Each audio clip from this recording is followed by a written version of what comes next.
উপজেলার প্রতিশোর কাচারি বাড়ি সাজানো হয়েছে। কবি ভক্তদের আগমনে পুরো বাড়ি যেন মিলন মেলায় পরিণত হয়েছে। এ উপলক্ষে দিনব্যাপী নানা অনুষ্ঠানের আয়োজন করেছে জেলা প্রশাসন। এ নিয়ে আরও জানাতে নগরীর প্রতিশোর কাচারি বাড়ি থেকে যুক্ত হচ্ছেন আব্বাস আলী। আব্বাস, আজ সারাদিন জুড়ে কি আনুষ্ঠানিকতা রয়েছে এবং এই মুহূর্তে কি ধরনের আনুষ্ঠানিকতা চলছে সেখানে?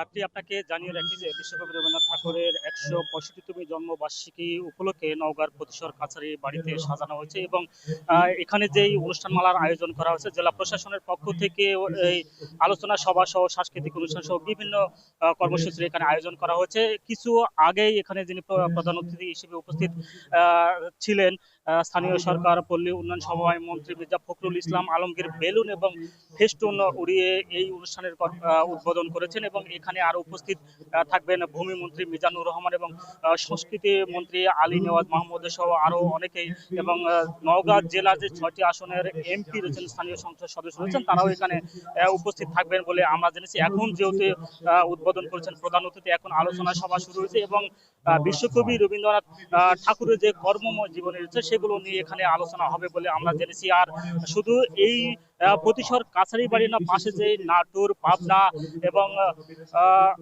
রাজশাহী, বগুড়া সহ বিভিন্ন আশপাশে যে জেলা রয়েছে সেই জেলাগুলো থেকে কবি রবীন্দ্র ভক্ত যারা অনুরাগী রয়েছেন তারা এই দেবেন্দ্র মঞ্চে এখানে এসে উপস্থিত হয়েছেন এবং বলা যায় যে এক মিলন মেলায় পরিণত হয়েছে। আপনাকে জানিয়ে রাখি যে বিশ্বকবি রবীন্দ্রনাথ ঠাকুর 1891 সালে জমিদার প্রাপ্ত হয়ে এই প্রতিশোরে আসেন এবং তারপর থেকে পর্যায়ক্রমে তিনি এখানে এসেছেন এবং বজরায় চড়ে নাগর নদ হয়ে এই প্রতিশোরে এসেছেন এবং সবশেষ 1937 সালে তিনি এখান থেকে বিদায় নিয়েছেন বলে আমরা জানছি। আর এই সময় তার কর্মময় সময়ে তিনি এখানে বসে গল্প, কবিতা, উপন্যাস, ছোট গল্প সহ বিভিন্ন প্রবন্ধ এখানে তিনি রচনা করেছেন এবং তার জীবনের সবচেয়ে বড় যে প্রাপ্তি নোবেল যে পুরস্কার পেয়েছিলেন সেই 1 লক্ষ টাকা দিয়ে এখানকার যারা প্রজা বা কৃষক রয়েছিলেন তাদের ভাগ্যের উন্নয়নের জন্য কৃষি ব্যাংকের আদলে একটি ব্যাংক প্রতিষ্ঠা করা হয়েছিল, যা থেকে কৃষকরা তাদের উন্নয়নের জন্য এখান থেকে কৃষি লোন নিয়েছে। তো এই ছিল আমার কাছে এখানে সার্বিক পরিস্থিতি।